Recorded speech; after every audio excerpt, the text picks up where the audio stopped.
बेटा 12th class, welcome again जी।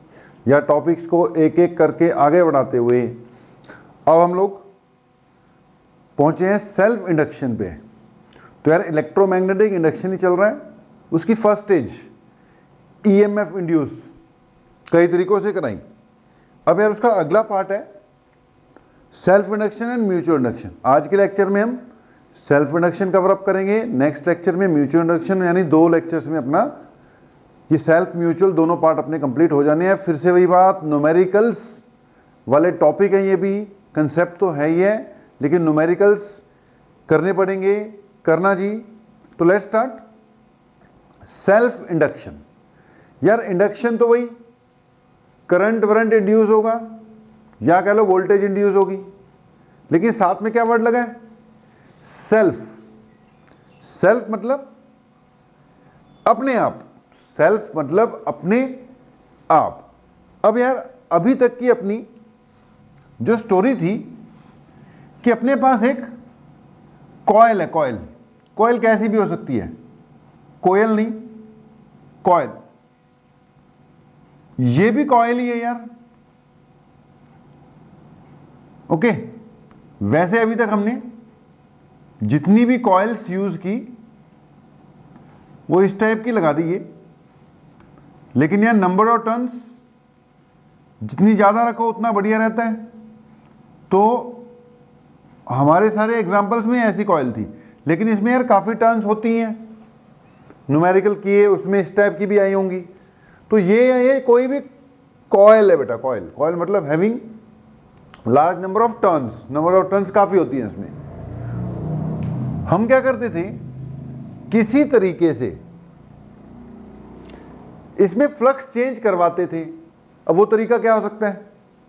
Magnet को पास लेके आओ, मैग्नेट को दूर लेके जाओ, या इसको मैग्नेटिक फील्ड में रोटेट कर दो, या एरिया चेंज करो, एक्सेट्रा एक्सेट्रा। मतलब हमने देखा कई तरीकों से फ्लक्स में चेंज करवाया जाता था, जिसके कारण इसमें कुछ ईएमएफ इंड्यूस होती थी या होती है, या वोल्टेज इंड्यूस होती है, या कह लो उसके कारण फिर इसमें कुछ करंट इंड्यूस होता है।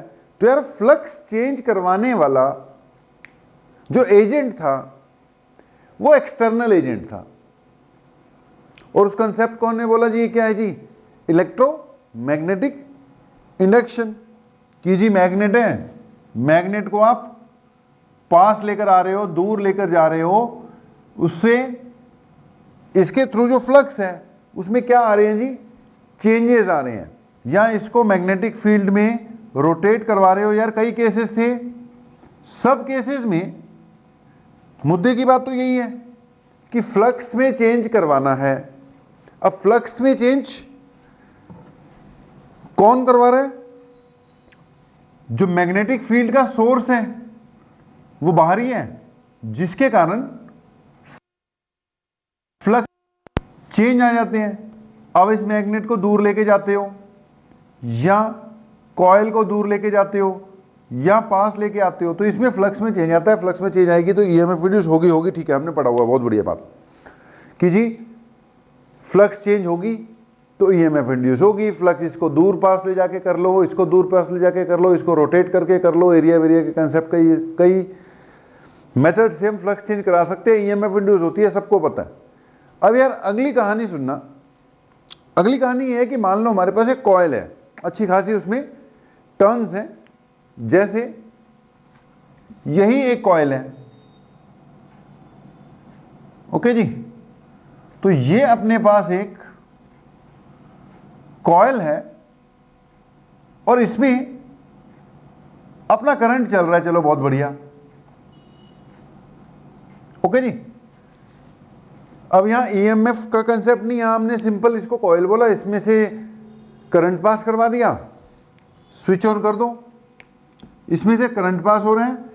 अब इस सोलोनॉइड में से या कॉइल में से अपना करंट पास हो रहा है। अब भाई जब इसका करंट पास हो रहा है तो इसका खुद का ही अपना मैग्नेटिक फील्ड भी होगा। अब 2 कॉइल वाली कहानी छोड़ दो, अब तो बस कंसंट्रेट करो एक सिंगल कॉइल पे। जिसमें से करंट पास हो रहा है, जिसमें से करंट पास हो रहा है भाई, तो इसका अपने करंट के कारण कुछ मैग्नेटिक फील्ड भी होगा। जैसे ये सोलेनॉइड है, तो सोलेनॉइड का अपना मैग्नेटिक फील्ड तो होता ही है, पता है तुम्हें। सोलेनॉइड का मैग्नेटिक फील्ड आता होता था मुन्नी mu naught N into I, जो कि कैसा होता था, कुछ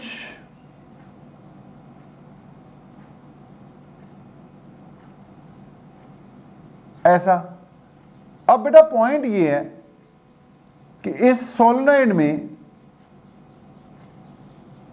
इसके अपने ही फील्ड के कारण, इस सोलेनॉइड में इसके अपने ही फील्ड के कारण, नॉर्थ से साउथ जाती है ना यार, जिस तरफ बैटरी का नेगेटिव लगता है ना उस तरफ नॉर्थ डेवलप करवाना चाहिए, तो बैटरी का नेगेटिव चलो इस तरफ लगा देते हैं, सब उल्टा हो गया, करंट भी उल्टे कराने पड़ेंगे, करा दो यार, अब क्या करोगे। ओके, सही होना चाहिए ना। तो ये नेगेटिव है, इसकी तरफ करंट आएगा, इसकी तरफ करंट आएगा, ऐसे आएगा, इधर को जा रहा है। ओके, तो पॉजिटिव से नेगेटिव, इसमें ऐसे कुछ करंट आ रहा है, जिस तरफ नेगेटिव लगता है उस तरफ नॉर्थ डेवलप होता है, ये साउथ डेवलप होता है, तो ऐसे करके फील्ड लाइन जा रही है। तो यार कॉइल है, कॉइल के अंदर करंट है, करंट के अंदर उसका अपना खुद का ही मैग्नेटिक फील्ड होगा, खुद का ही मैग्नेटिक फील्ड होगा, तो इसकी अपने ही थ्रू खुद की ही क्या हो जाएगी, मैग्नेटिक फ्लक्स हो जाएगी, सेल्फ फ्लक्स। ठीक है, तो कॉइल है, करंट है, करंट है तो फील्ड है, फील्ड है तो इसके थ्रू अपनी खुद की ही कुछ मैग्नेटिक फ्लक्स है मेरे भाई। अब जब इसकी खुद की फ्लक्स है, ठीक है, सब कुछ है, अब पॉइंट ये है कि अगर फ्लक्स में चेंज आ जाए तो इसमें एक ईएमएफ इंड्यूस होगी। अब इसके पास तो पहले से ही मैंने वोल्टेज लगा रखी है, ये तो एक्सटर्नल बैटरी से लगा रखी है ना। अब बात सुनना, अगली बात ये कि अगर मैं किसी तरीके से, किसी भी तरीके से इस सर्किट का या इस कॉइल का करंट चेंज करता हूं, क्या चेंज किया मैंने, करंट में वेरिएशन क्रिएट की, चेंज किया। बेटा करंट में चेंज करोगे तो बी में क्या आ जाएगा, चेंज आएगा, बी में भी चेंज आएगा। अब भाई बी में चेंज आ गया क्योंकि B equal to mu naught N नहीं था, करंट पे डिपेंड करती थी, लेकिन जो फ्लक्स है वो बी ए कॉस थीटा होती है। अब बी में चेंज आएगा तो इसकी फ्लक्स में भी चेंज आ जाएगा, और ये फ्लक्स बाहर वाली फ्लक्स नहीं, इसकी खुद की ही फ्लक्स है, इसके खुद के ही करंट के कारण। तो बात ये निकल कर आती है कि भाई अगर इसके खुद के ही करंट में वेरिएशंस क्रिएट कर दो, करंट को कम कर दो या ज्यादा कर दो, फील्ड कम या ज्यादा हो जाएगा, फील्ड कम या ज्यादा हो जाएगा, फ्लक्स कम या ज्यादा हो जाएगी, फ्लक्स कम या ज्यादा हो गई तो मतलब इसके थ्रू फिर से एक ईएमएफ इंड्यूस होने के चांसेस बन जाएंगे, या कह लो ईएमएफ इंड्यूस हो ही जाएगी। अब ये जो ईएमएफ इंड्यूस हुई है ये किसी एक्सटर्नल एजेंट के द्वारा, एक्सटर्नल मैग्नेटिक फील्ड के द्वारा फ्लक्स में चेंज लाने से नहीं हुई है, खुद के ही करंट में चेंज आने से खुद की ही फ्लक्स चेंज हो गई है और इसमें एक ईएमएफ इंड्यूस हो गई है। सब कुछ अपने आप ही हुआ, इसलिए यहां पर जो फिनोमिना आ रहा है उसको हम बोलेंगे सेल्फ इंडक्शन। अपने आप ही इंडक्शन हो जाना, अपने खुद के करंट में चेंज आने के कारण ही फ्लक्स में चेंज हो जाएंगे, उसके कारण कुछ ईएमएफ इंड्यूस हो जाएगी खुद में ही, उसको कहते हैं सेल्फ इंडक्शन। यार ये जो फिनोमेना है इसी को कहते हैं सेल्फ इंडक्शन। लिखवाते हैं पहले कहानी सुनो। अब मैंने बोला था करंट में वेरिएशन क्रिएट करनी है। वेरिएशन क्रिएट कैसे कर सकते हो? यहां पे बीच में एक रजिस्टर लगा दो, अदरवाइज ध्यान से सुनना, जब आप स्विच ऑफ करोगे, कुछ ना लगाओ, रजिस्टर कुछ ना लगाओ, मान लो तुमने क्या किया, अच्छा वाला करंट चल रहा था, जैसे ही तुमने स्विच ऑफ किया, स्विच ऑफ करते ही करंट जीरो हो गया। यार करंट जीरो होते ही बी जीरो हो गया, बी जीरो होते ही फ्लक्स जीरो हो गई। अभी थोड़ी देर पहले तो इतनी फ्लक्स थी, स्विच ऑफ करते ही फ्लक्स जीरो, भैया 5 से एकदम जीरो हो गई, तो there will be a change in flux. अगर चेंज इन फ्लक्स हुआ तो इसमें एक ईएमएफ इंड्यूस होगी। उल्टा कर लो, स्विच ऑफ है, स्विच ऑफ है तो इस वक्त फ्लक्स कितनी है? जीरो है। स्विच ऑफ मींस इस वक्त फ्लक्स कितनी है? इसमें जीरो है। अब अभी फ्लक्स जीरो है, यानी फील्ड भी जीरो है, यानी करंट भी जीरो है, फ्लक्स जीरो है। यार तुमने एकदम स्विच ऑन कर दिया, जैसे ही स्विच ऑन करोगे, स्विच ऑन, एकदम करंट आ जाएगा। भाई करंट आएगा तो फील्ड आएगा, फील्ड आएगा तो फ्लक्स आएगी, यानी स्विच ऑन करने से भी फ्लक्स में चेंज आता है, स्विच ऑफ करने से भी करंट में, सॉरी फ्लक्स में चेंज आता है। जब स्विच ऑन करते हो तो फ्लक्स जीरो से एकदम राइज करती है, जब स्विच ऑफ करते हो तो फ्लक्स अपनी मैक्सिमम वैल्यू से एकदम फॉल करती है। तो स्विच ऑन या स्विच ऑफ करने से भी फ्लक्स में चेंजेस आते हैं, और उस फ्लक्स में चेंजेस आने के कारण इसमें एक ईएमएफ इंड्यूस होती है। भाई उसको कहते हैं सेल्फ इंड्यूस्ड ईएमएफ, और इस फिनोमेना को कहते हैं सेल्फ इंडक्शन। इसी फिनोमेना को कहते हैं सेल्फ इंडक्शन। तो क्या चल रहा है जी? अपना सेल्फ इंडक्शन चल रहा है। सेल्फ इंडक्शन भैया क्या है?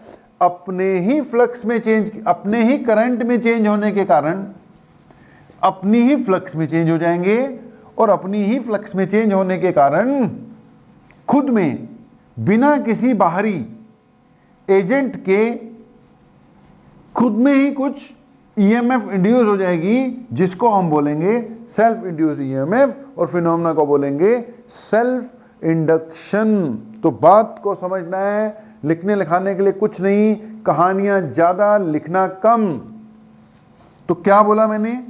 सेल्फ इंडक्शन की अगर मैं डेफिनेशन दे दूं तो मैं बोलूंगा सेल्फ इंडक्शन में कि the phenomena of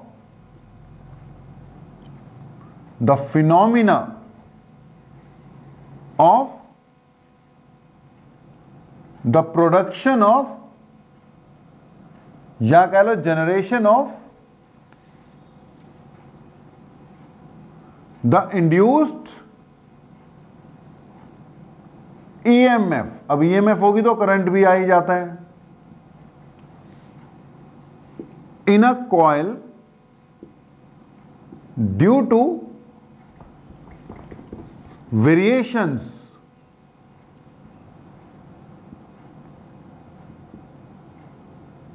in its current. The phenomena of production of induced EMF in a coil due to variations in its own current, own भी लिख लो, due to variation in its own current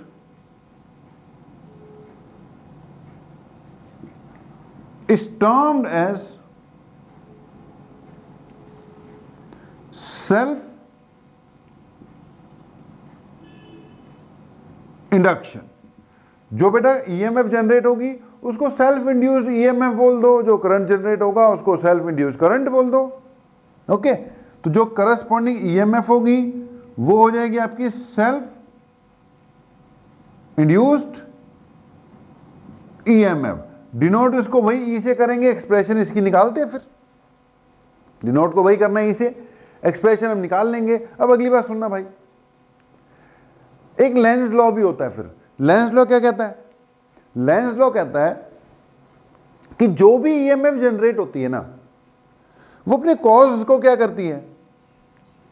oppose करती है, the EMF generated is of such a nature that it always oppose its own cause. अब यहां पर अगर मैं switch on करता हूं तो फ्लक्स इंक्रीज हुई, स्विच ऑफ करता हूं तो फ्लक्स डिक्रीज हुई। दोनों केसेस में ईएमएफ जनरेट होगी। दो अलग अलग डायग्राम ही बना लेते हैं भाई। तो ये पहला केस लिया मैंने, ये कॉइल है, ओके। इस वक्त स्विच ऑफ है, स्विच ऑफ, ओके जी। ये दूसरा केस बना लेते हैं, वही कॉइल है और इस वक्त इसका स्विच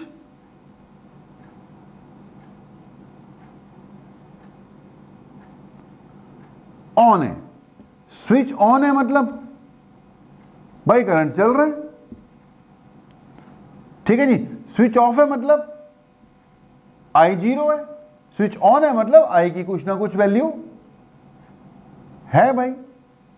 अब ध्यान से सुनना, स्विच ऑफ करंट 0 यानी B 0 यानी फ्लक्स 0। फ्लक्स क्या है? 0। करंट कुछ है तो कुछ फील्ड भी होगा और कुछ फ्लक्स भी होगी। इस वक्त फ्लक्स 0 है, जैसे ही मैं स्विच ऑन करूंगा करंट आ जाएगा, आएगा ही, कुछ फ्रैक्शन ऑफ सेकंड लगेंगे, कुछ तो टाइम खैर लगेगा, मान लो 0.1 सेकंड लगा। जैसे ही मैंने स्विच ऑन किया करंट आ गया। अब बेटा अगर करंट आ गया, करंट क्या हुआ? राइज हुआ। अल्टीमेटली इससे फ्लक्स क्या हुई? राइज हुई। अल्टीमेटली इससे ईएमएफ क्या हुई? जनरेट हुई। ओके, तो करंट राइज हुआ, फील्ड भी राइज हुआ। मैंने लिखा नहीं, सीधा करंट और ईएमएफ के बीच में रिलेशन बनानी है। सीधा हम बेटा बीच की दोनों बातें छोड़कर सीधा करंट के साथ आएंगे अब ईएमएफ में। तो करंट राइज हुआ, बी भी राइज हुआ, फ्लक्स राइज हुई, ईएमएफ जनरेट हुई। लेंज लॉ क्या कहता है?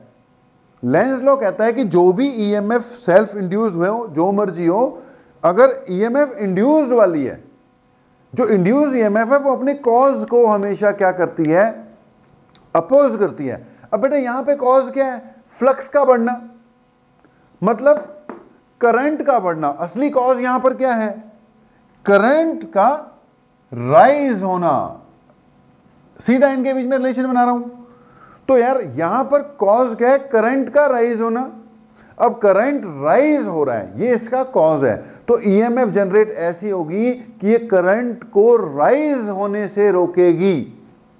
It will tend to decrease the current, यानी उल्टी डायरेक्शन में वोल्टेज जनरेट करेगी। करंट को राइज होने से कैसे रोकेगी?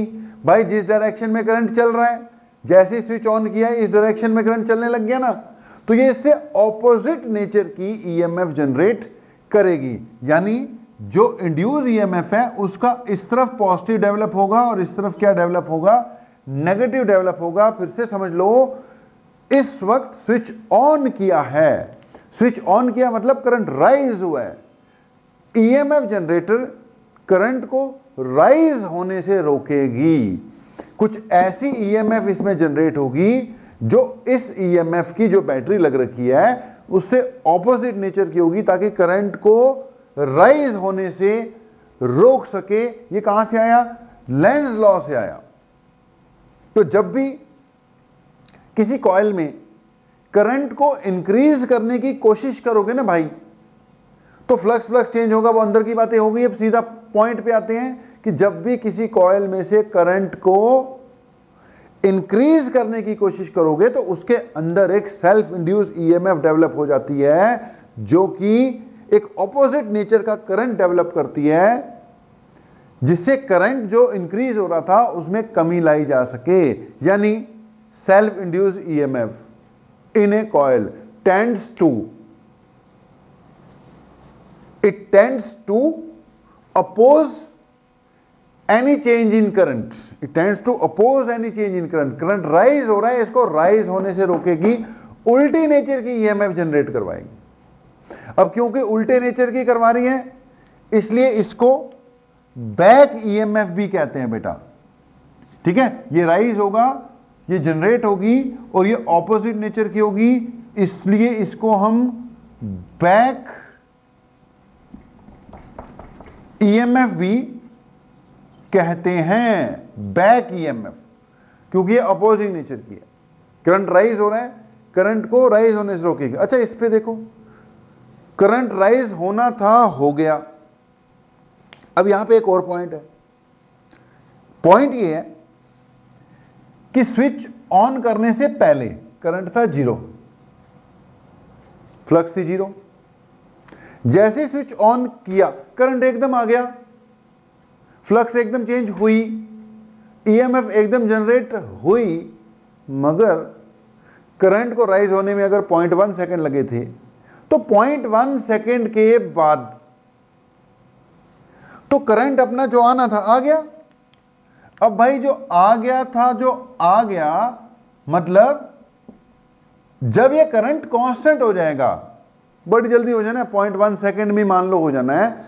जब ये करंट कांस्टेंट हो गया उसके बाद क्योंकि करंट में कोई चेंज आ नहीं रहा, फ्लक्स में भी कोई चेंज नहीं आएगा, ईएमएफ भी जनरेट नहीं होगी, मतलब ईएमएफ जनरेट सिर्फ एक पल के लिए हुई थी। जब हमने स्विच ऑन किया करंट एकदम राइज हुआ, उसने अपोज करने की कोशिश की, उस कोशिश में वो ज्यादा कामयाब नहीं हुई क्योंकि बैटरी स्ट्रांग थी और करंट आ गया और अपना कांस्टेंट मेंटेन हो गया। भाई जब करंट कांस्टेंट हो जाएगा तब ये इंड्यूस ईएमएफ एकदम खत्म हो जाएगी। मतलब कहने का ये है कि ये जो इंड्यूस ईएमएफ डेवलप हुई है ना, जस्ट फॉर ए मोमेंट हुई थी जब हमने स्विच ऑन किया था, जब करंट एकदम राइज हुआ था, बस एक मोमेंट के लिए हुई थी। ओके जी, अब इस पे आ जाओ। करंट आ गया जो आना था, ये जो ईएमएफ या बैक ईएमएफ जनरेट हुई थी सिर्फ शुरू में जब स्विच ऑन किया तभी हुई थी, उसके बाद फिर मामला वही हो जाएगा, जो करंट चल रहा है वही चलता रहेगा। अगली बात, अब तुमने क्या कर दिया, स्विच ऑफ कर दिया। यार जैसे ही स्विच ऑफ किया ये जो करंट था ये एकदम 0 हो गया भाई, फील्ड एकदम 0 हो गया भाई, फ्लक्स 0 हो गई एकदम। जैसे स्विच ऑफ किया फ्लक्स एकदम 0, यानी करंट एकदम डाउन। जैसे ही फ्लक्स 0 हुई तो मैक्सिमम से 0 हो गई, चेंज आ गया मतलब। अब जैसे ही फ्लक्स में चेंज आया तो इसमें रूल के हिसाब से ईएमएफ इंड्यूस हो जाएगी। अब जो ईएमएफ इंड्यूस है वो क्या करती है, फिर से ईएमएफ जनरेट हो जाएगी या इंड्यूस हो जाएगी। अब ईएमएफ इंड्यूस्ड है वो अपने कॉज को क्या करती है, अपोज करती है। भाई यहां पर कॉज क्या है, करंट का कम होना, यहां कॉज है करंट का कम होना। तो ईएमएफ इंड्यूस कुछ ऐसी होगी कि वो करंट को कम होने से रोकेगी, यानी इसके अंदर एक इंड्यूस करंट जो है वो उस नेचर का डेवलप होगा कि करंट को कम होने से रोके। अब कम होने से कैसे रोकेगा, जिस नेचर का करंट चल रहा था उसी नेचर का प्रोड्यूस होगा, ताकि जो कमी आ रही है उसको पूरा कर सके। इसमें करंट राइज हो रहा था तो इसमें ऑपोजिट नेचर का डेवलप हुआ, इसमें सेम नेचर का डेवलप हुआ। दोनों केसेस में एक बात कॉमन है कि जो इंड्यूस करंट है या जो इंड्यूस ईएमएफ है उसने करंट में होने वाले किसी भी चेंज को अपोज करना है। भाई जो इंड्यूस ईएमएफ या जो इंड्यूस करंट है उसने करंट में होने वाले किसी भी चेंज को अपोज करना है। अगर करंट राइज हो रहा है तो इसमें जो इंड्यूस करंट डेवलप होगा वो उसको राइज होने से रोकेगा, कहेगा रुक जा भाई। अगर करंट फॉल हो रहा है तो वो उसको फॉल होने से रोकेगा। अब फिर वही बात, जैसे ही तुमने स्विच ऑफ किया करंट एकदम खत्म, 0 हुआ। एकदम इसमें एक इंड्यूस करंट डेवलप हुआ जो उसको रोकने की कोशिश करेगा, यानी सेम सेंस में डेवलप होगा, लेकिन करंट जीरो हो ही जाएगा। अब करंट जीरो हो ही जाएगा, इसका मतलब वो थोड़ी देर में कांस्टेंट हो जाएगा। मान लो 0.1 सेकंड उसने जीरो होने में लिया। अब 0.1 सेकंड के दौरान जब वो मैक्सिमम से जीरो हो रहा था, यार सेल्फ इंड्यूस करंट या सेल्फ इंड्यूस ईएमएफ सिर्फ उस 0.1 सेकंड के दौरान ही डेवलप होगी। जब करंट डाउन आ रहा था, जब आ गया तो करंट में चेंज बंद हो गया, चेंज बंद हो गया मतलब फ्लक्स में चेंज बंद हो गया, मतलब इंड्यूस ईएमएफ भी नहीं रहेगी। इसमें भी उस 0.1 सेकंड के दौरान जब करंट राइज हो रहा था तभी सेल्फ इंड्यूस ईएमएफ होती है। इसमें भी जब करंट एक पल के लिए जीरो हो रहा था तभी सेल्फ इंड्यूस ईएमएफ होती है। तो सेल्फ इंड्यूस ईएमएफ या सेल्फ इंड्यूस करंट सिर्फ तब आएगा जब करंट में कोई चेंज आ रहा है। सबसे बढ़िया एग्जांपल था स्विच ऑन या स्विच ऑफ करते वक्त चेंज आता है। और सबसे बड़ी बात कि जो इंड्यूस्ड ईएमएफ है या जो इंड्यूस्ड सेल्फ इंड्यूस्ड ईएमएफ या सेल्फ इंड्यूस्ड करंट जो है, ये अपने चेंज इन करंट को अपोज करता है। चेंज इन करंट को क्या करता है? अपोज करता है। करंट अगर राइज हो रहा होगा तो इसके अंदर भाई ऐसा कुछ होगा कि वो उसको राइज होने से रोकेगा। करंट अगर फॉल हो रहा होगा तो उसको फॉल होने से रोकेगा। सबसे बढ़िया एग्जांपल स्विच ऑन या स्विच ऑफ है। अदरवाइज मैंने बोला था कि आप कॉइल में रेजिस्टर लगाकर भी करंट में वेरिएशंस क्रिएट करवा सकते हो। आपने यहां पे एक रेजिस्टर लगा दिया, ये बैटरी है ही है, ओके, और इसमें आप वेरिएशंस क्रिएट करते हो, ओके जी।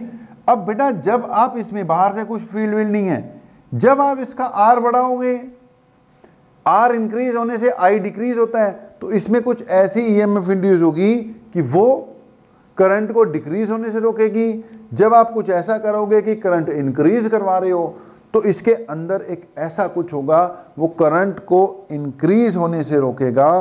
तो पॉइंट निकल कर ये आ रहा है कि एक कॉइल है, कॉइल का अपना एक ऐसा नेचर है कि अगर उसमें से करंट राइज हो रहा हो तो उसके अंदर एक उसको राइज होने से रोकने वाली शक्ति पैदा हो जाती है। अगर करंट फॉल हो रहा हो तो उसके अंदर करंट को फॉल होने से रोकने वाली एक शक्ति पैदा हो जाती है। भाई उस शक्ति को कहते हैं सेल्फ इंडक्शन। क्या कहते हैं इसको? Self induction. कभी कभी इस पूरे कंसेप्ट में जो सेल्फ इंडक्शन है ना, इसको हम मैग्नेटिक इनर्शिया भी कहते हैं। क्या कहते हैं भाई? Magnetic inertia. भाई इनर्शिया क्या होता है?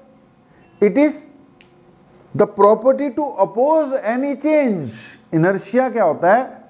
Property to oppose any change. अब यहां पर भी कॉइल की अपनी एक प्रॉपर्टी है, जिस प्रॉपर्टी के कारण कॉइल जो है अपने में होने वाले किसी भी चेंज इन करंट को अपोज करेगी। अगर करंट राइज होगा तो उसको राइज होने से रोकेगी, अगर करंट फॉल होगा तो उसको फॉल होने से रोकेगी। तो इसके अंदर मैंने बोला कि करंट के चेंज में होने वाले किसी भी कंसेप्ट को अपोज करने की शक्ति होती है भाई। तो any coil has a shakti to oppose any change in current. That shakti is called self induction. तो बेटा बात क्या कंक्लूड होती है अपनी कि जब भी इस कॉइल में करंट राइज होगा, इसमें एक ऐसी ईएमएफ डेवलप होगी, ऐसा इंड्यूस करंट डेवलप होगा जो उस करंट को राइज होने से रोकेगा। जब भी इसमें करंट फॉल होगा तो इसमें जो इंड्यूस ईएमएफ होगी या जो इंड्यूस करंट होगा, सेल्फ इंड्यूस करंट, वो उसमें उस फॉल को रोकेगा। यानी यार जब भी करंट में चेंज होगा, इसके अंदर एक इंड्यूस करंट या इंड्यूस ईएमएफ डेवलप हो जाएगी, सेल्फ इंड्यूस करंट, जो कि इसमें करंट के होने वाले किसी भी राइज या फॉल को रोकेगा। करंट राइज होगा तो बैक ईएमएफ डेवलप हो जाएगी, राइज होगा तो इसके अंदर जो इंड्यूस करंट है वो उसको फॉल होने से रोकेगा। दैट्स वाई ये जो पूरा कंसेप्ट है इसको हम मैग्नेटिक इनर्शिया भी कहते हैं। ये जो इसके अंदर सेल्फ इंड्यूस्ड ईएमएफ या जो सेल्फ इंडक्शन का जो पूरा कंसेप्ट है ना बेटा, पूरा सेल्फ इंडक्शन का जो कंसेप्ट है इसको हम मैग्नेटिक इनर्शिया भी कहेंगे या कहते हैं। अब क्यों कहते हैं मैग्नेटिक इनर्शिया? यार इनर्शिया क्या होता है? Inertia is ability to oppose any change. क्या है inertia? It is the ability to oppose any change. अब यहां पर हो क्या रहा है? करंट में चेंज होता है जी, करंट इंक्रीज होता है तो उसके अंदर उसको रोकने वाली शक्ति डेवलप होती है। करंट अगर डिक्रीज होता है तो इसके अंदर उसको डिक्रीज होने से रोका जाता है। तो इसकी जो प्रॉपर्टी है ना, सेल्फ इंडक्शन की प्रॉपर्टी, इसको दूसरे तरीके से भी कह सकते हैं कि यार सेल्फ इंडक्शन क्या है। पहले तो हमने बोला कि self induction is the phenomena of production of induced EMF in a coil to variation in its own current. ठीक है, the phenomena of production of induced EMF in a coil due to variation in its own current. यहां पर due भी लगना था यार, due to variation in its own current is termed as self induction. अब self induction की एक definition और दे सकते हैं कि it is the phenomena due to which a coil oppose any change in current through it. ये उसकी प्रॉपर्टी है, इट इज द फिनोमिना, या कह लो सेल्फ इंडक्शन इज, दूसरी डेफिनेशन लिखो इसकी यार, ये तो है ही है जो लिखी, लेकिन जो हमारी डिस्कशन है उसका नतीजा क्या निकल कर आ रहा है कि भाई करंट को अपोज करना है। फ्लक्स फ्लुक्स की बातें अब बीच में रह गई, छोड़ दी हमने। अल्टीमेटली क्या बोला कि यार सेल्फ इंडक्शन क्या है? इट इज द प्रॉपर्टी या एबिलिटी। सेल्फ इंडक्शन क्या है? ये भी डेफिनेशन है, इट इज द प्रॉपर्टी किसकी? कॉइल की। ठीक है, it is the property of a coil due to which it oppose any change of current in it। अगर कॉइल में कोई भी बंदा करंट को चेंज करने की कोशिश करता है तो भैया इसकी अंदर की एक प्रॉपर्टी डेवलप हो जाती है जो करंट को चेंज होने से रोकता है। इंक्रीज होने वाले को इंक्रीज होने से रोकता है, डिक्रीज होने वाले को डिक्रीज होने से रोकता है। दैट्स वाई इसको हमने मैग्नेटिक इनर्शिया भी बोल दिया। इनर्शिया क्या है? Ability to oppose any change. ये तो बेटा स्विच ऑन करके राइज करवाया तो इसके अंदर उसको राइज होने से रोका जाएगा उस प्रॉपर्टी द्वारा। यहां पे स्विच ऑफ करके करंट फॉल हो रहा है तो फॉल होने से रोकेगा, कोशिश करेगा, अब रोक नहीं पाएगा। अब यहां पे इसने कोशिश तो की करंट राइज ना हो, लेकिन हो ही जाएगा ना करंट, तो ये बैटरी तगड़ी है, राइज तो हो ही जाएगा, लेकिन उसने अपनी तरफ से कोशिश करनी है। यहां पे जैसे ही स्विच ऑफ करोगे करंट फॉल होगा, ये कोशिश करेगा कि करंट को फॉल होने से रोके, एक बार जोर जरूर लगाएगा। वो बात दूसरी है कि अल्टीमेटली करंट जीरो हो ही जाएगा, लेकिन एक बार इसने सेल्फ इंड्यूस्ड ईएमएफ डेवलप करके उसको रोकना जरूर है। जिस मर्जी कारण, मान लो आपके पास कॉइल है, स्विच ऑन या ऑफ करने के अलावा मान लो आपने यहां पे एक वेरिएबल रजिस्टर लगा दिया। क्या लगाया यार? Variable resistor. और आप इस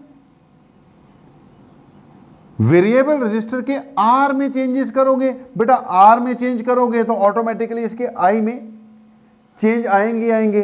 अब आई में आने वाले किसी भी चेंज को भाई इसका सेल्फ इंडक्शन अपोज करता है। तो उम्मीद है आधा घंटा लग गया मुझे कंसेप्ट को ही डेवलप करते करते, भाई डेवलप करने में टाइम तो लगता ही है। तो समझो बात को, क्या है self induction? Self induction is the phenomena of generation of induced EMF in a coil itself, खुद में ही, due to change in current in the coil itself. अब फ्लक्स वाली बात खत्म करके हमने करंट वाली बात ले ली बेटा। जब भी आपने सेल्फ इंडक्शन की बात करनी है करंट के हिसाब से करनी है कि it is the phenomena of generation of induced EMF in a coil due to change in current in the coil itself. अपने करंट में चेंज होने के कारण अगर ईएमएफ इंड्यूस हो रही है उसको कहते हैं हम इंड्यूस्ड ईएमएफ या सेल्फ इंड्यूस्ड ईएमएफ। फिनोमेना को कहते हैं self induction. Self induction magnetic inertia का काम भी करता है। इनर्शिया मतलब अपोज करना, तो ये भी एक ऐसी प्रॉपर्टी है जो करंट में होने वाले किसी भी चेंज को अपोज करेगी। अब थोड़ा सा मैथमेटिकल बात पर भी आते हैं यार, कुछ रिजल्ट्स इसमें से निकालते हैं। तो मान लो अपने पास एक कॉइल है, कॉइल होगी तो उसमें करंट भी चलो चला दिया हमने, फिर उसके थ्रू कुछ ना कुछ यार नंबर ऑफ टर्न्स भी होंगी। तो मान लेते हैं कॉइल है जिसमें नंबर ऑफ टर्न्स है n। कितनी नंबर ऑफ टर्न्स है भाई? n। मिटा दिया हमने इसको, ये लो, ओके, बोर्ड हो गया साफ। इसमें कुछ ना कुछ अब आपको कर कर दिखा देते हैं। तो फिर से वही बात छोटी सी है लेकिन कंसेप्ट बहुत बड़ा है। तो ये है जी आपकी कॉइल, ठीक है जी। अभी बेटा ये बैटरी लगाई है हमने, बैटरी मतलब डीसी सर्किट्स, ठीक है। डीसी सर्किट्स में सेल्फ इंडक्शन का फिनोमेना सिर्फ स्विच ऑन करते वक्त या सिर्फ स्विच ऑफ करते वक्त आएगा, या फिर आपने रजिस्टर लगा लिया और रजिस्टर लगाकर उसके वेरिएशंस क्रिएट करने के लिए आपको बैठना पड़ेगा कि वेरिएशंस क्रिएट करते रहो। जब तक वेरिएशन होती रहेंगी तब तक सेल्फ इंड्यूस्ड ईएमएफ या सेल्फ इंड्यूस्ड करंट इसमें आता रहेगा, जो करंट में आने वाले किसी भी राइज या फॉल को अपोज करेगा। लेकिन आगे चलकर हमने एसी सर्किट पढ़नी पड़ा। अब एसी की खास बात क्या है? एसी करंट ही ऐसा है जो हर पल अपनी वैल्यू को चेंज करता है। ऑल्टरनेटिंग करंट की डेफिनेशन वगैरह देंगे हम अभी आगे। ये ऐसा करंट है जो हर पल अपनी वैल्यू में क्या लाता है? चेंज लाता है। अब क्योंकि ये हर पल अपनी वैल्यू में चेंज लाता रहता है तो हर पल करंट चेंज होगा, तो हर पल इसके अंदर उसको अपोज करने की वो जो प्रॉपर्टी है वो चलती रहेगी, वो उसको अपोज होने से वेरी करने से रोकेगी। अब जब वो एसी आएगा तब करेंगे। फिलहाल मेरे पास बैटरी है, फिलहाल वही स्विच ऑन या स्विच ऑफ करते वक्त ही ये सेल्फ इंड्यूस्ड ईएमएफ का कंसेप्ट आना है।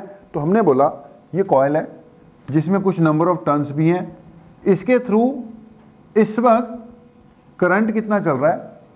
आई चल रहा है, ठीक है जी। अब इसकी जो भी फ्लक्स है भाई वो डायरेक्टली प्रोपोर्शनल टू आई होती है। Flux is directly proportional to आई।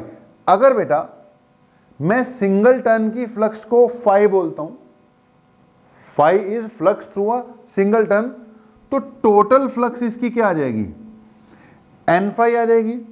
तो मैं इसको N phi proportional to I भी लिख सकता हूं। लेकिन कभी कभी मैं टोटल फ्लक्स को ही फाई बोल दूंगा। जब टोटल फ्लक्स को फाई बोलूंगा तो मैं ओवरऑल ही लिख दूंगा, फाई इज प्रोपोर्शनल टू आई। एक ही बात है, किसी किसी बुक में ये ऐसे मिल जाएगा, सिंगल टर्न वाली फ्लक्स को फाई बोलते हैं, नंबर ऑफ टर्न्स एन है तो एन फाई प्रोपोर्शनल टू आई बोल देंगे। मैं अब इस वक्त क्या मान के चल रहा हूं कि इसमें नंबर ऑफ टर्न्स हैं, इस कॉइल की जो ओवरऑल फ्लक्स है ना, ओवरऑल फ्लक्स को ही फाई बोल रहा हूं, मतलब मैं एन फाई नहीं लिखूंगा, मैं सिर्फ क्या लिख दूंगा, फाई ही लिख दूंगा। फाई के अंदर एन टर्न्स की फ्लक्स इंक्लूडेड है। अगर क्वेश्चन में क्लियर हो ना कि flux through one turn is phi, तो उसकी टोटल फ्लक्स न्यूमेरिकल में कंफ्यूजन होती है, न्यूमेरिकल में काम आएगा। अगर बेटा क्वेश्चन में बोला हो, क्लियर सा हो रहा हो कि फ्लक्स थ्रू सिंगल टर्न दे रखी है फाई, तो टोटल फ्लक्स कितनी हो जाएगी, एन इंटू फाई। जैसे सिंगल टर्न की फ्लक्स होती है बी ए कॉस थीटा, ठीक है, सिंगल टर्न की, तो टोटल फ्लक्स कितनी हो जाएगी, एन इंटू बी ए कॉस थीटा। अब मैं यार एन इंटू बी ए कॉस थीटा को ही फाई बोल रहा हूं, तो ओवरऑल फ्लक्स को ही मैं फाई बोल रहा हूं, तो फाई प्रोपोर्शनल टू आई होता ही है। अब फाई के बीच में एन है, बी है, ए है, जो बी है ना बी, ये म्यू नॉट एन आई है बेसिकली, इसका खुद का magnetic field mu naught into N into I है, एक तरह का सोलेनॉइड है। तो बेटा पूरी डिस्कशन में हमने ये बीच की बातें बी बू ये सब छोड़ दिया, सीधा करंट के साथ फ्लक्स की रिलेशन निकाली है, क्योंकि हमने वर्ड ये यूज कर रहे हैं अब कि जी सेल्फ इंडक्शन क्या है, प्रॉपर्टी जिसके कारण वो करंट में होने वाले किसी भी चेंज को अपोज करता है, तो डायरेक्ट रिलेशन ही करंट के साथ आएगी अपनी। तो बेटा सीधा करंट के साथ, अंदर की बात है, फाई आई पे डिपेंड करती है, लेकिन हमने सीधा ही क्या बोला, फाई इज प्रोपोर्शनल टू आई। बस यहां से शुरुआत करनी है इसमें। इसकी जो खुद की फ्लक्स है किस पे डिपेंड करती है, आई पे डिपेंड करती है। भाई प्रोपोर्शनलिटी का साइन हटाएगा तो यहां पर एक कांस्टेंट आएगा, उस कांस्टेंट को कहते हैं एल। क्या कहते हैं जी, एल। इसको कहते हैं कोफिशिएंट ऑफ सेल्फ इंडक्शन। क्या कहते हैं जी इसको, coefficient of self induction. L is termed as coefficient of self induction, याद रखना है। तो L coefficient of self induction हो गया। कभी कभी इसको सेल्फ इंडक्टेंस भी कह देते हैं, ठीक है। एल का पूरा नाम कोफिशिएंट ऑफ सेल्फ इंडक्शन, घर का नाम सेल्फ इंडक्शन, और प्यार से तो इसको हम लोग सिर्फ इंडक्टेंस ही कह देंगे, ठीक है जी। तो इसको हम क्या बोलेंगे, इंडक्टेंस कह देंगे, इंडक्टेंस। इंडक्टेंस इस कॉइल की प्रॉपर्टी है, ओके जी। किस बात की प्रॉपर्टी है, to oppose any change in current. बात को समझो, एक नई बात आई है, एक नई बात आई है भाई। एक होता था रेजिस्टेंस, एक होता था कैपेसिटेंस, अब आ गया है इंडक्टेंस। रेजिस्टेंस क्या है, ये किसी वायर की, किसी कॉइल की, किसी कंडक्टर की प्रॉपर्टी है to oppose any flow of current. Resistance to oppose any flow of current है। इंडक्टेंस क्या है, ये किसी कॉइल की प्रॉपर्टी है, वायर की नहीं हो सकती यार। वायर में एरिया नहीं होता, एरिया नहीं होगा तो उसमें सेल्फ इंडक्शन का कंसेप्ट या फ्लक्स का कंसेप्ट नहीं आ सकता। तो रेजिस्टेंस, फिर से सुन लो, रेजिस्टेंस किसी वायर की भी प्रॉपर्टी हो सकती है, कॉइल की भी हो सकती है, तार तो लगेगी। तो रेजिस्टेंस क्या प्रॉपर्टी है, इट इज प्रॉपर्टी टू, ये करंट को फ्लो होने की ऑपोजिशन की प्रॉपर्टी है। लेकिन इंडक्टेंस क्या है, ये वायर सीधी हो तो नहीं उसमें इंडक्टेंस आएगा, लेकिन हाँ कॉइल बना दी तो उसमें इंडक्टेंस आ जाएगा। अब इंडक्टेंस किस बात की प्रॉपर्टी है, to oppose any change in current. भाई रेजिस्टेंस इंडक्टेंस में फर्क हो गया। रेजिस्टेंस क्या है, property to oppose any current. Resistance तो करंट को ही अपोज कर जाता है।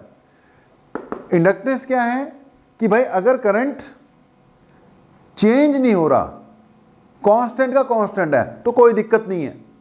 अगर करंट चेंज नहीं होता तो कोई दिक्कत नहीं है, लेकिन अगर करंट में चेंज आ गया तो इंडक्टेंस अपना रोल प्ले करना शुरू कर देगा, उसमें होने वाले किसी भी चेंज को अपोज करना शुरू कर देगा। तो रेजिस्टेंस के बाद बेटा एक नई चीज आ गई इंडक्टेंस। ऐसी एक कैपेसिटेंस होता था, कैपेसिटेंस थोड़ी अलग चीज थी खैर, लेकिन वो भी प्रॉपर्टी थी। किस बात की प्रॉपर्टी थी? To store charge, ability to store charge. तो बेसिकली बेटा रेजिस्टेंस, कैपेसिटेंस, इंडक्टेंस, ये तीन चीजें हैं, ये अब आगे जाके काम आएंगी। एक नई चीज आ गई हमारे पास, इंडक्टेंस, डिनोट इसको एल से करेंगे, रेजिस्टेंस को आर से करते रहे हैं हम, और कैपेसिटेंस को सी से करते रहे हैं। तीन बातें आ गई, एल, सी एंड आर बेटा जी।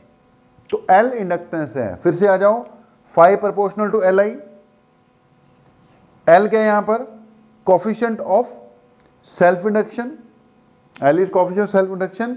पूरा नाम इसका सेल्फ इंडक्टेंस भी कहते हैं, वैसे प्यार से हम इसको इंडक्टेंस ही कहा करेंगे। तो रेजिस्टेंस के बाद एक नई चीज आ गई, रेजिस्टेंस कैपेसिटेंस के बाद inductance. 5 is equal to L into I. ध्यान से सुनना, हमारे पास पहले V equal to I R से R भी as a constant of proportionality आया था। हमारे पास Q इक्वल टू CV के हिसाब से C भी as a constant of proportionality ही आया है। हमारे पास 5 इक्वल टू एल आई के हिसाब से L भी as a constant of proportionality ही आया है। R का हमने फिर किन किन फैक्टर्स पे डिपेंड करता है, पूरा फार्मूला निकाला था कि R is equal to rho L by A. क्या निकाला हुआ है? Rho L by A. कि ये किन किन चीजों पे डिपेंड करता है? नेचर पे डिपेंड करता है, लेंथ ऑफ द वायर पे डिपेंड करता है, उसकी थिकनेस पे डिपेंड करता है। फिर ये जो कांस्टेंट था यार, इसकी भी वैल्यू निकाली हुई है हमने, epsilon naught A by D, कि ये किन किन चीजों पे डिपेंड करता है? एरिया पे डिपेंड करता है प्लेट्स के, डिस्टेंस बिटवीन प्लेट्स पे डिपेंड करता है, मीडियम बिटवीन द प्लेट्स पे डिपेंड करता है। ऐसे ही मेरे भाई एल का भी कुछ ना कुछ तो फार्मूला निकलेगा ना, तो निकालेंगे, एल का भी फार्मूला निकालेंगे। हाँ इतना समझ लो, एल है क्या चीज पता होना चाहिए। एल क्या है?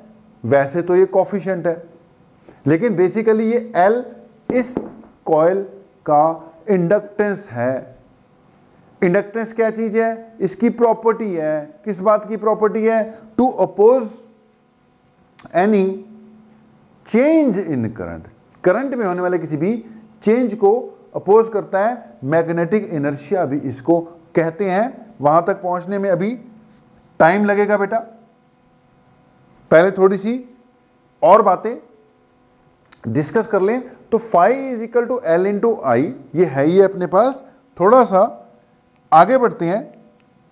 इंड्यूस ईएमएफ की बात चल रही थी, वो भी पहले निकलवा देते। तो phi equal to L I है ही है। फिर हमने बोला इसके अंदर कुछ ना कुछ इंड्यूस ईएमएफ डेवलप होती थी। अब इंड्यूस ईएमएफ, अच्छा एक बात रह गई, phi is equal to L I, नाम तो बता दिया, प्यार वाला नाम भी बता दिया, इसको इंडक्टेंस कहते हैं। अब इसकी यूनिट वगैरह पहले देख लो। इंड्यूस ईएमएफ बाद में देखता हूं, पहले एल की क्या देख लेते हैं, यूनिट वगैरह देख लेते हैं बेटा। L equal to phi by I हो सकता है, ठीक है। L is equal to phi divided by I. phi क्या है? वेबर फ्लक्स है ना, मैग्नेटिक फ्लक्स। ये है एम्पियर। वैसे इसको वेबर एम्पियर कहा जाना चाहिए, लेकिन कहते नहीं है, कहते इसको हेनरी है। तो ऐसे यूनिट इंडक्टेंस की या कोफिशिएंट ऑफ सेल्फ इंडक्शन की क्या यूज करनी है बेटा? हमने हेनरी यूज करनी है, हेनरी। वही बात है ना। फिर साइंटिस्ट का नाम है, सबको इज्जत देनी है भैया, सबको खुश रखा। अच्छा तूने ये कर दिया, ले तेरे नाम से भी यूनिट, तूने ये किया है, ले तेरे नाम से भी यूनिट। अब ऐसे ही हेनरी भी कहता है कि यार मैंने भी तो कुछ ना कुछ बताया ही है, उसने बताया होगा कुछ, कहता ले भैया तेरे नाम से हमने इंडक्टेंस की क्या रख दी, यूनिट रख दी। वैसे तो वेबर पर एम्पियर है, लेकिन इसकी ऐसा यूनिट क्या होती है? हेनरी होती है, याद रखना है। ओके जी। तो phi equal to L I हो गया, एल इंडक्टेंस हो गया, ऐसा यूनिट इसकी हेनरी हो गई। बाकी डायमेंशन आप इसकी निकाल सकते हो। अगली बात तो अपनी सेल्फ इंडक्शन से शुरू हुई थी ना, तो सेल्फ इंड्यूस ईएमएफ किसी भी कॉइल में कितनी डेवलप होती है वो भी जरा कैलकुलेट कर ही लेते हैं। तो phi is equal to L I बेटा, ठीक है। इंड्यूस ईएमएफ यहां पे कर देता हूं। अब इंड्यूस ईएमएफ किसी भी कॉइल में जो डेवलप होगी, सिंपल सी कहानी है, वो तो पढ़ा ही हुआ है फिर फैराडे लॉ के हिसाब से कि जो इंड्यूस ईएमएफ होती है क्या होती है, minus D phi by D T होती है। अब यहां से बेटा जी इस वक्त की जो स्थिति है यहां पे minus D D T, phi की जगह क्या आएगा फिर, एल आई आएगा करंट के टर्म्स में। यहां से क्या आ जाएगा, E equal to minus L तो कांस्टेंट है, ये बन गया D I by D T. मतलब जो सेल्फ इंड्यूस ईएमएफ है वो सीधे सीधे किसके प्रोपोर्शनल चली गई, D I by D T. D I by D T मतलब rate of change of current, rate of change of flux छोड़कर डायरेक्ट किसके साथ रिलेशन बनवा दी, rate of change of current. भाई जितनी तेजी से करंट चेंज करवाओगे उतनी ही ज्यादा ईएमएफ इंड्यूस होगी, जितना करंट धीरे धीरे चेंज कराओगे उतनी ही सेल्फ इंड्यूस ईएमएफ कम होगी। तो डायरेक्ट बेटा रिलेशन किसके साथ, करंट के साथ। E is equal to D I divided by D T. बाकी अपने नोट सोर्स पढ़ो, यहां से ना इस एक्सप्रेशन से हेनरी की डेफिनेशन निकाल कर दी होगी, सेल्फ इंडक्शन की डेफिनेशन निकाल कर दी होगी। वो आपस में घुमा घुमा कर ना कई कुछ करते रहते हैं। तो उसके लिए बेटा बुक्स पढ़ो, बुक्स में नोट्स वोट्स फिर आपके सारे के सारे दे रखे हैं। जैसे मैं एक बात करता हूं यहां पर कि अभी अभी हमने एक फार्मूला निकाला, यार बातें बहुत छोटी छोटी हैं लेकिन वही है कि इतनी छोटी छोटी बातें हैं, मिस नहीं कर देना कोई। कंसेप्ट बड़े जबरदस्त हैं, सबको करते हुए जाओगे तभी आएगा। तो बात क्या निकली, E equal to minus L D I by D T. सारा खेल D I by D T का है। कभी कभी एल की डेफिनेशन मांग लेता है। अब ये D I by D T नीचे आ गया, ऊपर ई आ गया। तो यहां से बेटा ध्यान से सुनना, वो कहेगा डिफाइन 1 हेनरी। 1 हेनरी को क्या करो, डिफाइन करो।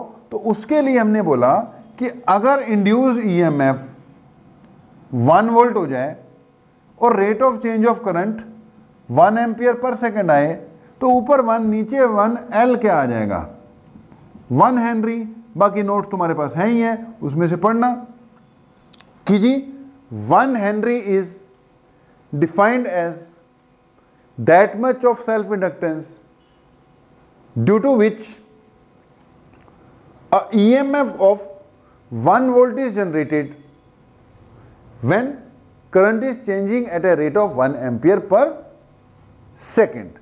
तो ये भी देख लेना भाई, ये थोड़ा बहुत पढ़ने वाली चीज है। फार्मूला याद रखना, न्यूमेरिकल्स में काम आएगा। E is equal to L into D I divided by D T. बेटा E is equal to L into D I divided by D T. अब अगली बात मैं बोल रहा था कि L आ तो गया, जैसे R था जैसे C था वैसे L भी आ गया।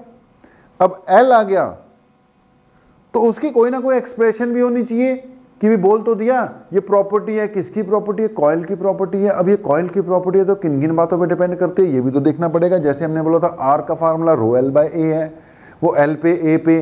तो ये गिवन कॉइल की डायमेंशंस पे कैसे डिपेंड करता है, अब अगला टारगेट अपना वो है। अब बेटा कॉइल सोलेनॉइड की शेप की है, हम उसको सोलेनॉइड ही मानकर चलेंगे।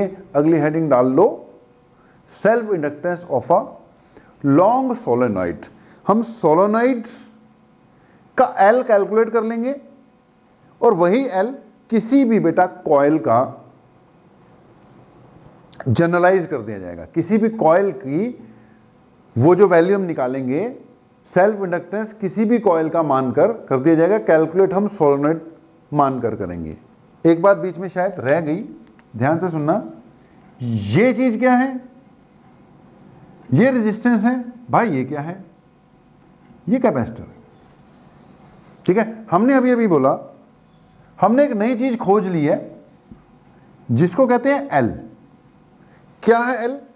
प्रॉपर्टी है। किसकी प्रॉपर्टी है? कॉइल की प्रॉपर्टी है। किस बात की प्रॉपर्टी है?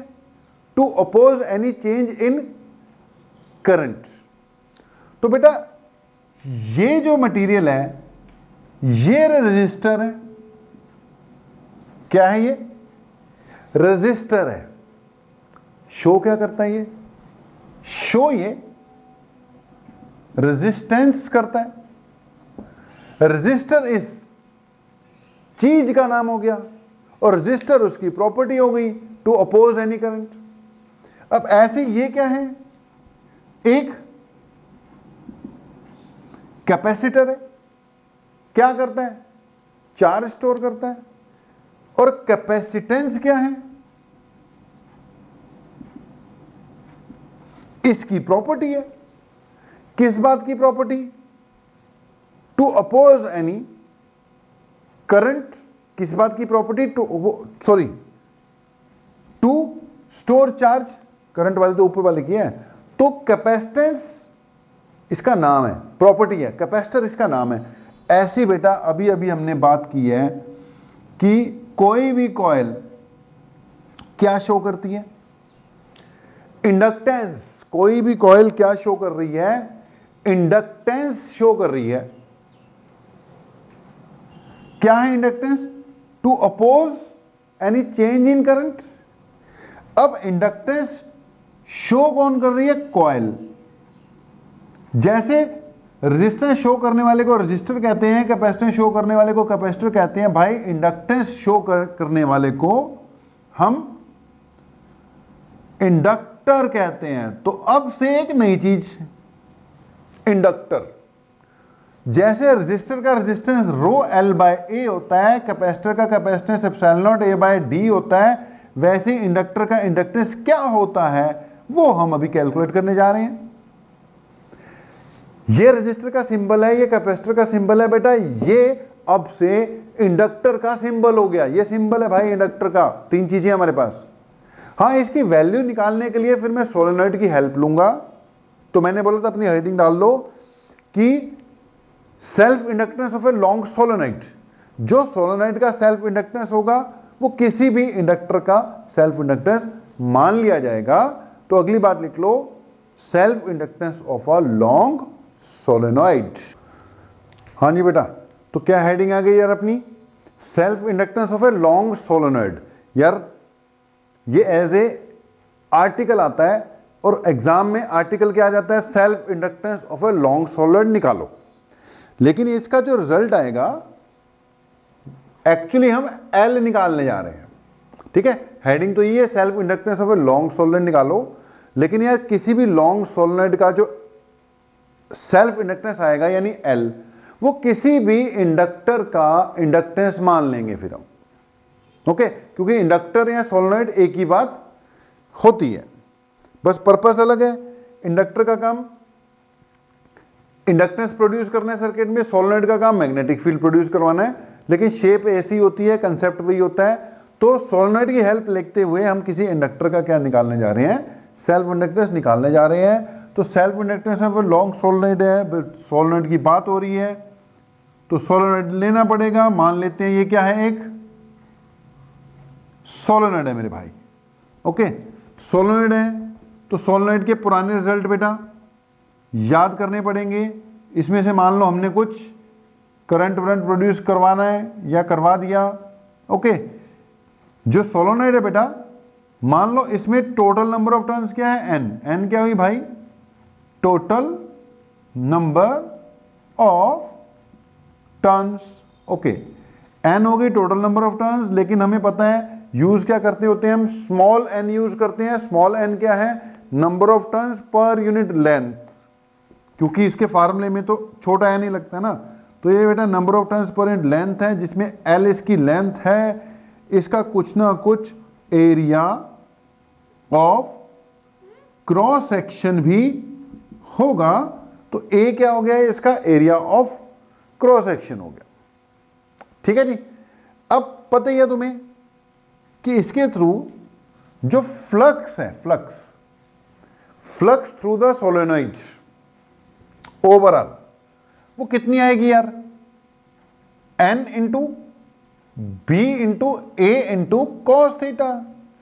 n क्या है इसकी, total number of turns, b इसका मैग्नेटिक फील्ड, यार खुद के ही मैग्नेटिक फील्ड के कारण इसकी फ्लक्स है ना, सोलेनोइड है, उसमें करंट आएगा, खुद का ही करंट होगा, खुद का ही फील्ड होगा, अपनी फ्लक्स होगी, सब कुछ अपना, को टेंशन है ही नहीं, है ना। करंट आ जाएगा तो इसके अंदर कुछ ना कुछ, अब फील्ड लाइंस तो आ ही जाएंगी, खुद का ही फील्ड, मैंने बोला सब कुछ खुद का, तो इसके अंदर कुछ ना कुछ फ्लक्स आ जाएगी, आ गई मान लो, इसके थ्रू कुछ ना कुछ फ्लक्स आ जाएगी, मान लो इसके थ्रू फ्लक्स आ गई, जो भी आ गई। अब फ्लक्स है n इंटू बी इंटू ए इंटू कॉस थीटा, थीटा यहां पे जीरो लेना पड़ेगा, क्योंकि बेटा देखो एरिया ऑफ क्रॉस सेक्शन, ये कॉइल है ना, कॉइल, इसका जो एरिया ऑफ क्रॉस सेक्शन है उसका नॉर्मल भी इधर, फील्ड लाइन भी इधर ही चलती है, नॉर्मल भी इस तरफ ही है, तो थीटा कितना आएगा, जीरो आएगा, समझो बात को। तो इसके थ्रू जो फ्लक्स है भाई वो सिंपली क्या आ गई, n इंटू बी इंटू ए, इसका एरिया। अब तुम्हें पता है b तो मुन्नी है, mu naught into n into I, value put कर दे यार, यानी फ्लक्स क्या आ गई, यहां पे आ गया n, यहां पे क्या आ गया म्यू नॉट, ये क्या आ गया छोटा n आई, ये आ गया a, यहां से देखो n, अब म्यू नॉट तो म्यू नॉट ही रहेगा, n क्या था, number of turns per unit length, n क्या है जी आपका, number of turns per unit length, यहां पे a आ गया और साथ में क्या आ गया, I आ गया। अब इस हिसाब से फाई कितना आ गया, mu naught n square a by l into I आ गया, सिंपल ही है, कुछ भी नहीं है, तुम्हारे सामने ही है।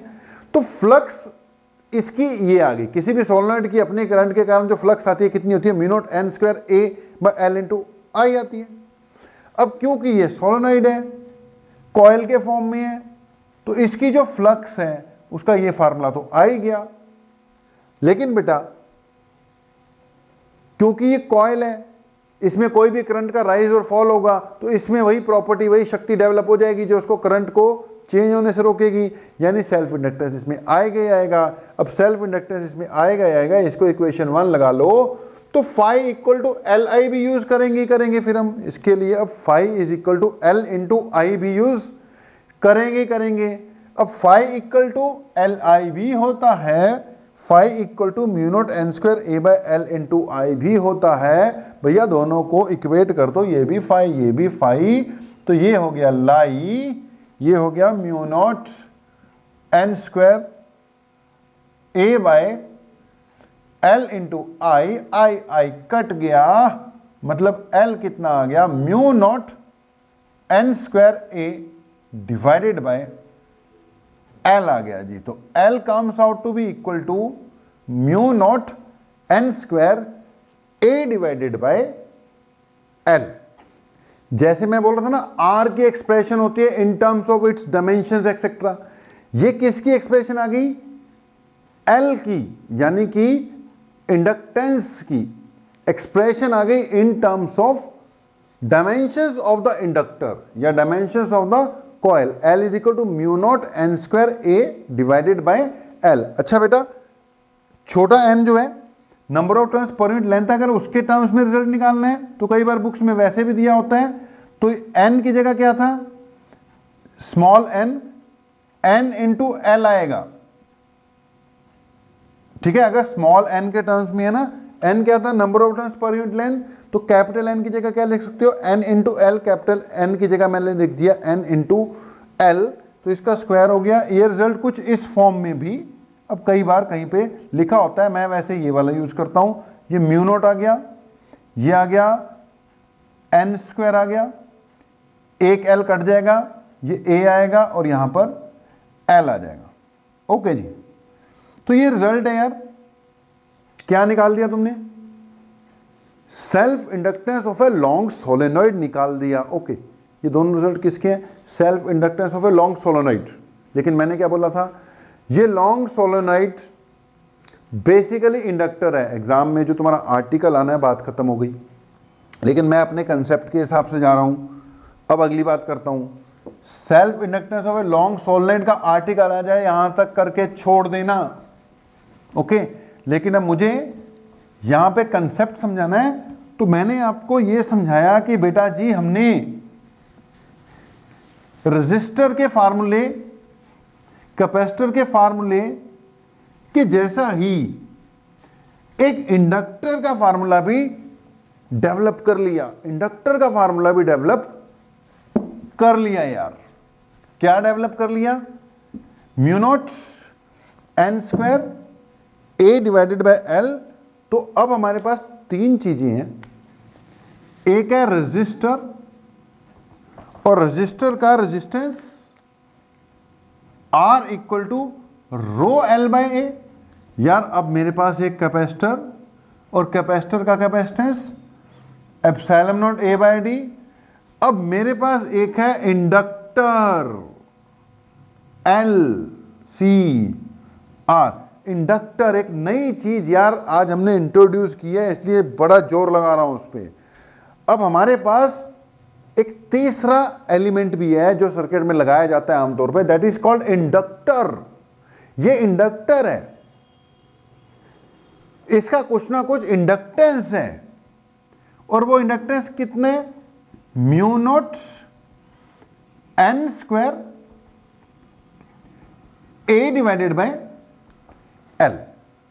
यानी ये जो इसका इंडक्टेंस है ये किन फैक्टर्स पे डिपेंड कर रहे हैं?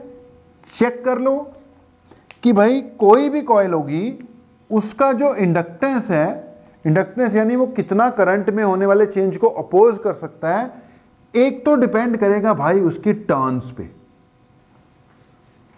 नंबर ऑफ टर्न्स पे बेसिकली डिपेंड करता है। जितनी टर्न्स ज्यादा होंगी उतना ही उसमें इंडक्टेंस भी ज्यादा होगा। दूसरा वो डिपेंड करता है उसके एरिया ऑफ क्रॉस सेक्शन पे। ये टोटल नंबर ऑफ टर्न्स लिए हैं भाई मैंने, एरिया ऑफ क्रॉस सेक्शन पे। जितना एरिया ऑफ क्रॉस सेक्शन ज्यादा होगा उतने ही सेल्फ इंडक्टेंस भी उसका ज्यादा होगा।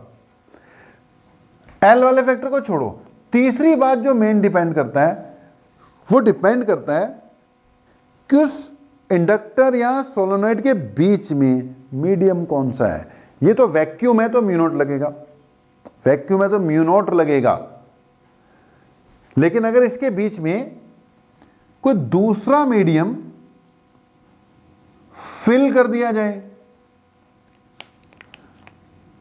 तो जो रिजल्ट आएगा, मान लो मैंने इसके अंदर कोई दूसरा मीडियम फिल कर दिया, इस कॉइल को किसी मटेरियल के ऊपर वाउंड किया हुआ था, तो जो रिजल्ट आएगा बेटा आपको पता ही है, देन ये एल बच जाएगा, म्यू नॉट के साथ म्यू आर आ जाएगा, एन स्क्वायर वैसे रहेगा, ए भी वैसे रहेगा, एल भी वैसे रहेगा, mu R into mu naught N square A by L result आ जाएगा।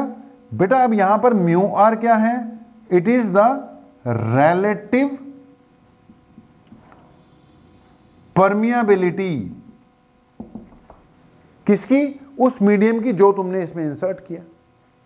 अच्छा तुम चाहते हो कि एल और बढ़े, तो ऐसा मटेरियल डालना चाहिए जिसकी रिलेटिव परमिएबिलिटी ज्यादा हो। अब तुम्हें पता है तीन तरह के मटेरियल पढ़े तुमने, डाया, पैरा, फेरो, ठीक है, डायामैग्नेटिक, पैरामैग्नेटिक एंड फेरोमैग्नेटिक पढ़े। अब यार डाया की रिलेटिव परमिएबिलिटी तो लेस देन 1 होती थी, कोई फायदा नहीं डालने का। पैरा की ग्रेटर देन 1 होती है लेकिन को बहुत ज्यादा नहीं होती है, कोई फायदा नहीं। फेरो की मच ग्रेटर देन 1 होती है। इसलिए इंडक्टर्स की कॉइल में अगर हमने कोर के रूप में कोई मटेरियल यूज करना है तो उनमें कौन सा यूज होता है? बेसिकली फेरोमैग्नेटिक ही यूज होने चाहिए, यानी आयरन, निकल या कोबाल्ट में से यूज होना चाहिए। कॉपर तो बिल्कुल नहीं होना चाहिए भाई, वायर कॉपर की होनी चाहिए, बढ़िया बात है, लेकिन अगर इंडक्टर बनाना है तो इसके अंदर जो मटेरियल इंसर्ट किया है कॉपर नहीं होना चाहिए, कॉपर डायमैग्नेटिक होता है। सब पता है तुम्हें, सारे पॉइंट्स पता है, रिजल्ट याद रखने हैं, आगे बढ़ते चले जाओ, क्योंकि बहुत इंपॉर्टेंट चीज है। एक नई चीज ही डेवलप हो गई यार, कैपेसिटर, रेजिस्टर, और एक नई चीज ही आ गई इंडक्टर। किन किन फैक्टर्स पे डिपेंड करता है वो भी बेटा हमने देख लिया, एक्सप्रेशन भी आ गई। बाकी जब न्यूमेरिकल आएंगे ना तब इसके कंसेप्ट अच्छी तरह से निकल कर आएंगे। अब एक बात और करके काम खत्म करेंगे, आज का लेक्चर क्लोज करेंगे। जैसे कैपेसिटर का कैपेसिटेंस निकालते हो और कैपेसिटर के अंदर एनर्जी स्टोर्ड का भी फार्मूला निकालते हो, वैसे ही यार इंडक्टर के अंदर भी एनर्जी स्टोर्ड होती है। कैपेसिटर के अंदर इलेक्ट्रोस्टैटिक एनर्जी स्टोर्ड है, इंडक्टर के अंदर मैग्नेटिक एनर्जी स्टोर्ड होती है। ओके, इंडक्टर के अंदर होगी मैग्नेटिक एनर्जी, कैपेसिटर के अंदर होती है इलेक्ट्रोस्टैटिक एनर्जी। तो इतनी बातें कर दी, एक छोटी सी बात 5-7 मिनट में खत्म कर दूंगा, और लिख लो एनर्जी स्टोर्ड इन अ इंडक्टर। छोटा सा आर्टिकल है बेटा, आ जाता है। जैसे वो बहुत इंपॉर्टेंट था ना आपका एनर्जी स्टोर्ड इन कैपेसिटर वाला, बस लगा लो उतना ही इंपॉर्टेंट है। Energy stored in an inductor, तो बहुत बार मिटाया यार आज तो बोर्ड, लेकिन कंसेप्ट ही ऐसा था, बिल्कुल नई चीज। इंडक्टर, आज की खोज क्या हुई भैया, इंडक्टर की खोज हो गई। इंडक्टर आपको पता होना चाहिए, एल एल और उसका सिंबल पता होना चाहिए। एक बात और कर रहे हैं फिर, energy stored in an inductor, क्या हेडिंग डाल ली, एनर्जी, छोटा सा आर्टिकल है, स्टोर्ड इन अ, एन आएगा, इन एन इंडक्टर। ओके, कुछ ना करो, बोलो let us consider an inductor. ठीक है जी, let us consider an inductor of inductance L. हमें पता है इसके अंदर जो इंड्यूस्ड ईएमएफ डेवलप होती है उसका फार्मूला होता है minus L into D I by D T. यही है, किया था हमने। तो D I by D T मतलब उसके rate of change of current पे डिपेंड करती है, जो भी इसमें ईएमएफ इंड्यूस होनी है। ओके जी, अगली बात, E is equal to minus L D I by D T. यार जो ईएमएफ होती है बेसिकली ये होती क्या है, it is work done per unit charge. जो ईएमएफ होती है उसका बेसिक डेफिनेशन क्या है, work done per unit charge ही है। तो मैं इसको लिख सकता हूं work done per unit charge equal to क्या गया, minus L into D I by D t. Minus I ignore कर रहा हूं, यहां से डी डब्ल्यू इक्वल टू क्या आ गया, L into D I divided by D T into D Q. D Q ऊपर पहुंचा दिया। अब D q by D T क्या होता है, करंट, सबको पता है भाई, D q by D T किसके इक्वल होता है, करंट के इक्वल होता है। तो लिख लो भाई, ये बन गया d W is equal to L आ गया, d q by D T बेटा आई बन गया, और ये क्या बन गया, डी आई बन गया। तो अगर करंट डी आई अमाउंट से चेंज होता है, डी आई अमाउंट से चेंज होता है, पहले करंट आई था, डी आई अमाउंट से चेंज, तो वर्क कितना करना पड़ेगा, डी डब्ल्यू, और therefore total work done in changing current from 0 to I ampere. I1 to I भी लिख सकते हो, लेकिन नॉर्मली अब हम एनर्जी निकाल रहे हैं तो पहले कुछ भी नहीं थी, 0 से आई तक की स्थिति है, कुछ नहीं करना, इंटीग्रेट कर दो बोथ साइड्स, ये बन गया L into I into D I की इंटीग्रेशन 0 से लेके आई तक की, ये बन गया W, और ये बन गया L बाहर। I की integration with respect to I बन जाएगी आई स्क्वायर बाय 2, और ये बन जाएगा हाफ एल आई स्क्वायर, और अगले स्टेप में क्या बोल दोगे, this work done is stored in the inductor as its magnetic energy, मतलब एनर्जी स्टोर्ड इन इंडक्टर का फार्मूला क्या होगा, हाफ LI स्क्वायर। तो जी न्यूमेरिकल करने पड़ेंगे बेसिकली आपको, बेसिकली इस टॉपिक पे न्यूमेरिकल करने पड़ेंगे। सेल्फ इंडक्शन स्टार्ट करके खत्म कर दिया एक ही बार में, म्यूचुअल इंडक्शन स्टार्ट करके खत्म कर देंगे एक ही बार में अगले लेक्चर में। उसके बाद न्यूमेरिकल निकालते रहेंगे, फिर रिलैक्स रखेंगे एक दो दिन, न्यूमेरिकल निकालते रहेंगे जब तक कंप्लीट नहीं हो जाते तब तक अगला टॉपिक स्टार्ट नहीं करेंगे। तो जी इस पे बेस न्यूमेरिकल्स करो, थोड़ा जमकर करो, जितने मिले हुए हैं सबको क्या करो, कंप्लीट करो, स्टडी भी करो, रीड भी करो, तभी आएगा ये टॉपिक। बाकी आज के लिए हमारी तरफ से इतना ही है। फिर वही बात, धन्यवाद तो आपको देना ही पड़ेगा, तो आपका बहुत बहुत धन्यवाद। Thank you very much.